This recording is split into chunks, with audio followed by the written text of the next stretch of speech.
Welcome back to Ben's Book Summaries. You ever feel like, like you're always chasing after the next thing Uh-huh. and just never finding peace? Yeah. Today, we're diving into Peace is Every Step by Thich Nhat Hanh, Okay. a guide to finding peace and joy right where you are. It's a classic for a reason. Yeah. Published back in 1991, Oh, wow. and even has a foreword by the Dalai Lama. Wow, that's impressive. Okay, so before we get into like the nitty-gritty, Sure. I have to ask, who is this Thich Nhat Hanh? The name is familiar, Right. but I need a refresher. Yeah, he's quite a remarkable figure. Okay. Born in Vietnam in 1926, Okay. he became a Buddhist monk at 16. Wow. He founded schools and social service organizations and was a leading voice in nonviolent resistance during the Vietnam War. Wait, so he was actively involved in the peace movement during the war? Yeah, That's intense. I was. I could see how those experiences might shape his views on peace. Absolutely. He was even nominated for the Nobel Peace Prize by Martin Luther King Jr. Oh, wow. Later, he established Plum Village, a mindfulness practice center in France. Okay. So his life has really been about making mindfulness practical and applicable to everyday life, Yeah. which is exactly what this book is all about. Okay, that context helps a lot. Good. So what are some of the key ideas that he explores in Peace is Every Step? Well, one of the foundational practices he emphasizes is conscious breathing. Okay. He calls it the bridge between body and mind. I have to admit, whenever I get stressed, I literally hold my breath. Right. It's like I forget to breathe. That's exactly the kind of disconnect he's talking about. Right. And it's something we can all relate to. Yeah. He suggests simple exercises like focusing on the words in and out as you breathe. That does sound simple enough, even for someone like me who's always on the go. It is, and yet it's so powerful. Yeah. It brings you back to the present moment and reminds you that you're alive. In fact, one of his key quotes is, "Breathe, you are alive." I love that. Yeah. Such a simple reminder, but sometimes we need that, right? We do. Just to appreciate the fact that we're here, breathing, experiencing life. Absolutely. And that leads to another key concept, the idea that the present moment is the wonderful moment. Okay. Thich Nhat Hanh argues that modern life makes us forget to appreciate the now. Yeah. So we need to actively practice mindfulness to reconnect with that joy. Okay, I'm definitely guilty of that. Yeah. Always thinking about the next thing. Yeah. Or dwelling on something that already happened. Right. So how do we actually practice being more present? He gives a lot of practical examples, Right. like savoring a tangerine. Okay. Not just eating it mindlessly, but really taking the time to visualize its journey from the tree to your hand, appreciating its color, texture, smell, and taste. That's a great example. Yeah. It's about slowing down and really experiencing something that we normally just rush through. Exactly. And he applies the same principle of mindfulness to all sorts of daily activities. Okay. Washing dishes, walking, answering the phone, even driving in traffic. Right. All of these can become sources of peace and joy if we approach them with mindful awareness. So it's not about escaping from everyday life, Right. but transforming it. That's exactly right. And he doesn't shy away from difficult feelings either. Okay. In fact, he encourages us to acknowledge and care for negative emotions like anger, rather than trying to suppress them. That seems counterintuitive. Yeah. Don't we usually try to avoid or get rid of negative feelings? We do, but he suggests that trying to force those feelings away just makes them stronger. Instead, he offers techniques like meditation on compassion, Okay. which helps us understand others' suffering and release bitterness. That makes sense when you understand where someone is coming from. Right. It's easier to have compassion for them even if they've hurt you. Exactly. And he gives specific examples like a pillow pounding exercise for releasing anger or reflecting on a child's bad behavior with compassion rather than reacting with more anger. Right. He even talks about walking meditation specifically designed for dealing with anger. So it's like he's providing a whole toolkit Exactly. for managing those challenging emotions. That's Yeah, helpful. it is. And another powerful idea he explores is the concept of interbeing. Okay, I'm intrigued. Yeah. What is interbeing? It's the idea that everything is interconnected, nothing exists in isolation. Okay. Like seeing the sunshine, the cloud, and even the logger within a simple sheet of paper. Right. Or recognizing our shared responsibility in societal problems, like Yeah. he discusses with the example of prostitution. Okay. It's about seeing the bigger picture and how we're all connected. Wow, that's pretty profound. Yeah, It makes you think about the ripple effects of our actions, doesn't it? it does. How even small choices can have a wider impact. Exactly. And from this understanding of interbeing, he talks about waging peace, emphasizing that inner peace is the foundation for a peaceful world. Mm-hmm. He even shares examples of veterans retreats focused on mindfulness practices to heal war trauma. So it's not just about personal peace, Right. but about its impact on the wider world. That's right. And he takes it a step further with the concept of reconciliation. Okay. He believes that acknowledging our interconnectedness is key to true forgiveness. He uses a powerful example from the book, a poem called Call Me by My True Names, which reflects on a refugee girl, a pirate, and the speaker. It sounds like he's really asking us to confront some difficult truths about ourselves and the world around us. He is, and he does it in a way that's both challenging and compassionate. Yeah, so with all these ideas, like, what are some of the most memorable quotes from the book? Well, aside from Breathe You Are Alive, there's also, every morning when we wake up, we have 24 brand new hours to live. What a precious gift. That's a good one. Yeah, he wants us to appreciate the gift of each new day. It's so easy to get caught up in the routine and forget to appreciate the simple fact that we have another day to experience life. Yeah.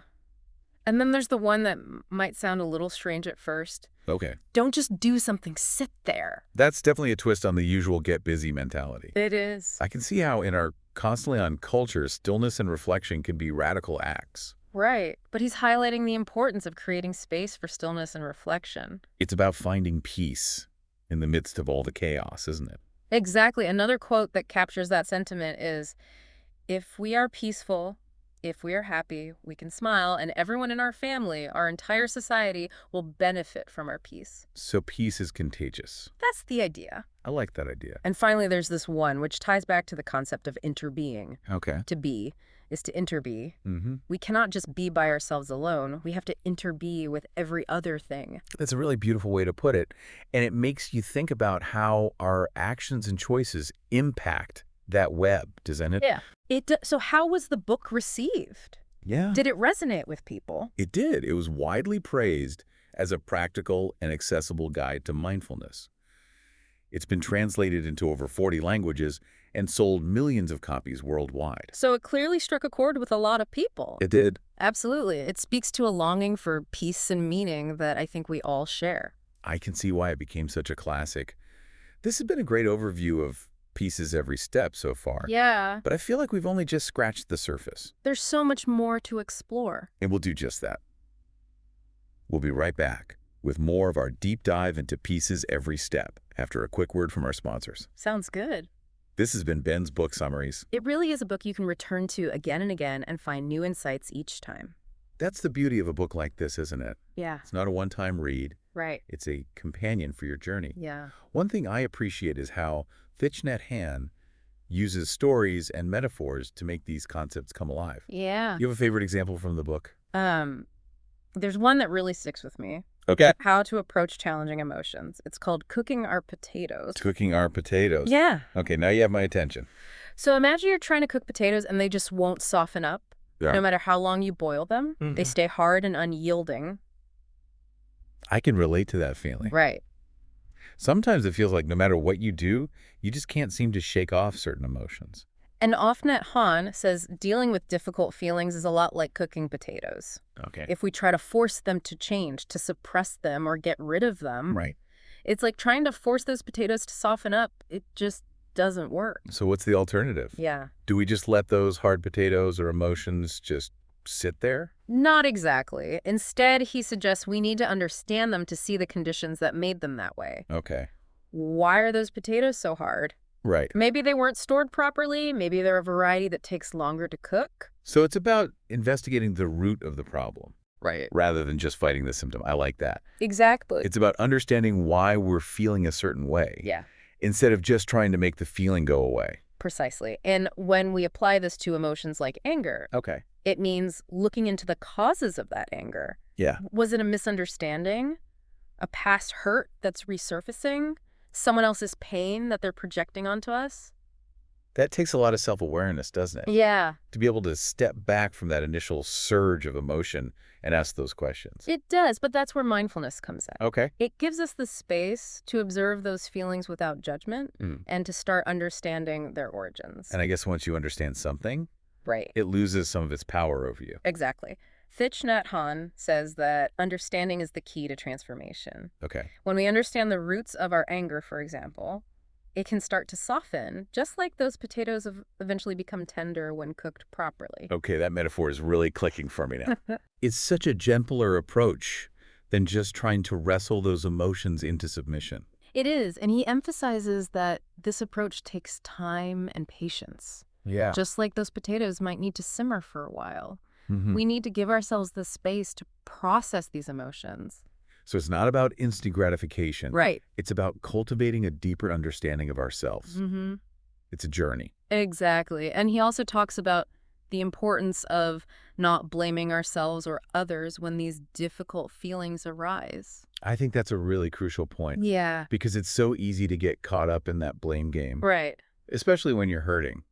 It is, but he suggests that blame doesn't actually help anyone. Right. It just perpetuates the cycle of suffering. Instead, he encourages us to approach these situations with compassion, both for ourselves and for the other person involved. That sounds incredibly challenging, It is. especially when you're dealing with someone who has really hurt you. Yeah. To be honest, I'm not sure I could do that. It is challenging, but it's possible. Right. He reminds us that everyone is carrying their own baggage, their own wounds, and that often the people who hurt us are hurting themselves.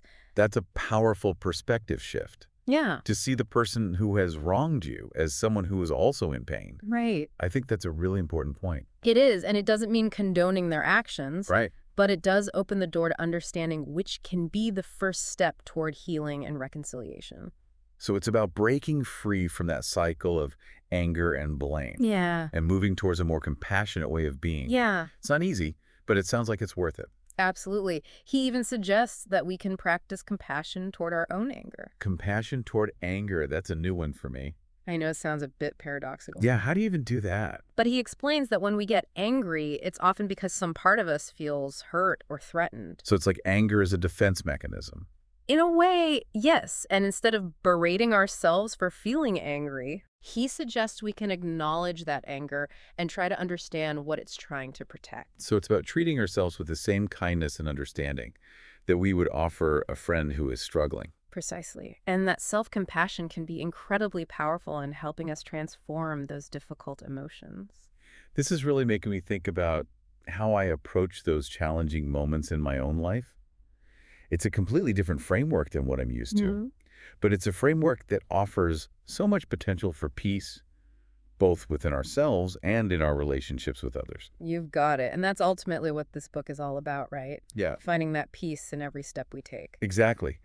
And he provides so many practical ways to do just that through conscious breathing, Right. mindful walking, embracing the present moment, and cultivating compassion. It's like he's giving us a roadmap Yeah. to navigate the ups and downs of life with more grace and ease. It's a journey I think we can all benefit from taking. Speaking of journeys, I'm curious to hear more about how Thich Nhat Hanh connects personal transformation with social responsibility. That's a great point. He doesn't see those as separate things. Yeah.